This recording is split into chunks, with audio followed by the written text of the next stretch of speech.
On va retrouver la page culture tout de suite avec Marie Brett, avec d'abord le dernier film d'Andrzej Wajda, le Polonais qui nous a quittés l'hiver dernier. Ça s'appelle Les Fleurs Bleues, un extrait de la bande-annonce.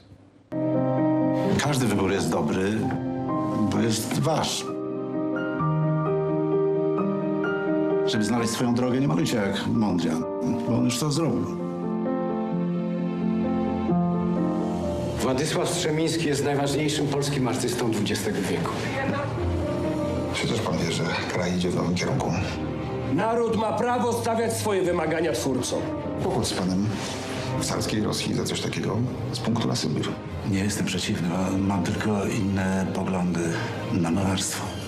Sala plastyczna została zlikwidowana. Bonjour Marie. Bonjour Xavier. Hommage donc au réalisateur Andrzej Wajda avec son dernier film posthume, puisqu'il nous a quittés. Ce film s'appelle Les Fleurs Bleues. Oui, Andrzej Wajda qui nous a donc quitté le 9 octobre dernier à l'âge de 90 ans. C'est son 40e et dernier film. Les Fleurs Bleues, c'est un biopic en fait sur son peintre préféré, Władysław Strzemiński. C'est un constructiviste, un assistant de Malevich, une des figures majeures de l'avant-garde polonaise. Il est mort à 59 ans dans le désœuvrement, dans la misère la plus totale, puisqu'il a toujours refusé de se compromettre avec les communistes au pouvoir au sortir de la Seconde Guerre mondiale. Il n'a jamais voulu adhérer à l'esthétique du réalisme soviétique. C'est un peintre avec lequel Andrzej Wajda a d'ailleurs beaucoup de points communs. Comme lui, c'était un homme engagé contre la dictature. Comme lui, c'était un ancien soldat. Comme lui, c'était également un étudiant des Beaux-Arts, un étudiant peintre qui a épousé une artiste peintre. D'ailleurs, ce film ressemble à une fresque. Beaucoup des scènes ressemblent à des tableaux, avec des tableaux illuminés par l'acteur principal du film, qui est Bogusław Linda, qui incarnait déjà l'homme de fer de Wajda, qui avait remporté la Palme d'Or à Cannes en 1981, un acteur sublime. On regarde.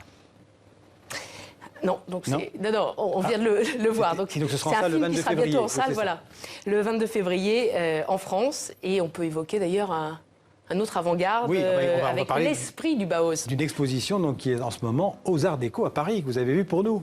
Voilà. Alors, c'est vrai que je parlais, on peut confondre, je parlais du peintre Strzemiński. Je vous propose de regarder cette œuvre qui est derrière moi, qu'on ne voit pas forcément dans le film, mais qu'on aurait pu retrouver dans l'école du Bauhaus, parce que le Bauhaus, c'est bien une école d'enseignement artistique qui a été créée après la Première Guerre mondiale en 1919 à Weimar, puis dissoute en 1933, lorsque le nazisme a commencé à arriver. C'est une école qui n'a vécu que 15 ans, mais dont les influences perdurent toujours. Je vous propose de visiter un petit peu cette exposition.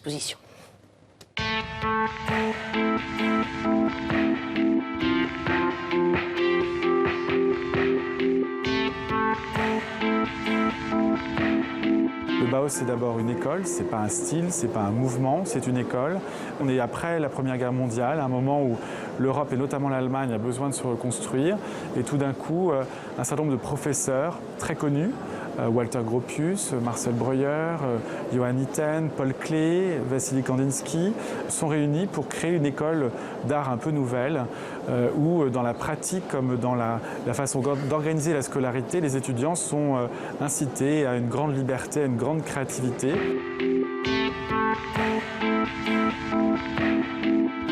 Le parcours de l'exposition est organisé aussi selon le parcours de l'étudiant au sein du Bauhaus. Donc on commence par un cours préliminaire pour oublier ce qu'il a déjà appris ou pour partir sur de nouvelles bases. Après le cours préliminaire, on choisit son atelier, métal, céramique, mobilier, sculpture, peinture sur verre, peinture murale, théâtre. Le but, c'est que tout le monde puisse travailler ensemble pour le même but qui est la construction. Le but du Bauhaus, c'est de construire des bâtiments et de les équiper entièrement du moindre détail.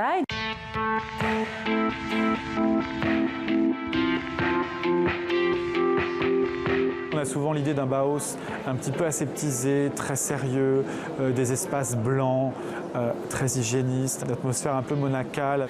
Mais l'esprit du Bauhaus, c'est aussi de pouvoir gérer beaucoup d'influences contradictoires. Au Bauhaus, on a des constructivistes, on a des peintres mystiques, on a des expressionnistes, on a des gens très rationnels. Il est le fruit d'une longue maturation de réflexion artistique, philosophique, esthétique depuis le milieu du XIXe siècle. En Angleterre d'abord autour de William Morris, qui est le premier à s'interroger sur l'impact négatif de l'industrialisation, sur la façon de créer des objets et sur le côté avilissant pour l'être humain de ce nouveau contexte économique. Finalement, le BOSS n'est pas du tout une école dogmatique. C'est aussi de pouvoir réconcilier toutes ces influences contradictoires pour que les étudiants tirent de leurs professeurs ce qu'ils ont envie d'en tirer et qu'ils puissent eux-mêmes créer sur de nouvelles bases. Voilà, donc à voir aux Arts décoratifs de Paris jusqu'au 26 février 2017. Alors, on va parler du Musée des civilisations de la Côte d'Ivoire qui a lancé mercredi, c'était le 4 janvier, un projet pour la protection et la conservation des œuvres culturelles. C'est un projet intitulé Collection Fantôme. Vous allez nous expliquer pourquoi. Oui, car les œuvres, en l'occurrence, ne sont plus, malheureusement. Elles n'existent plus, elles ont été volées. Le musée a été pillé fin 2010, pendant les violences post-électorales qui ont vu l'arrivée au pouvoir d'Alassane Ouattara en Côte d'Ivoire, on s'en souvient. Ont été volés notamment des bijoux royaux, des masques, des sculptures, des parures, des objets religieux, certains datant même du XVIIe siècle. Une perte énorme pour le patrimoine ivoirien. Écoutez ces deux femmes. Le musée des civilisations a perdu, comme vous le savez, près d'une centaine de sa collection. Des pièces jugées majeures. La collection Fantôme, c'est une réponse qui prend pour point de départ l'absence et se construit à partir de ce qui a disparu, comme un membre qu'on nous aurait coupé et qui continuerait à faire sentir sa souffrance. Voilà, à demain Marie. À demain, Xavier.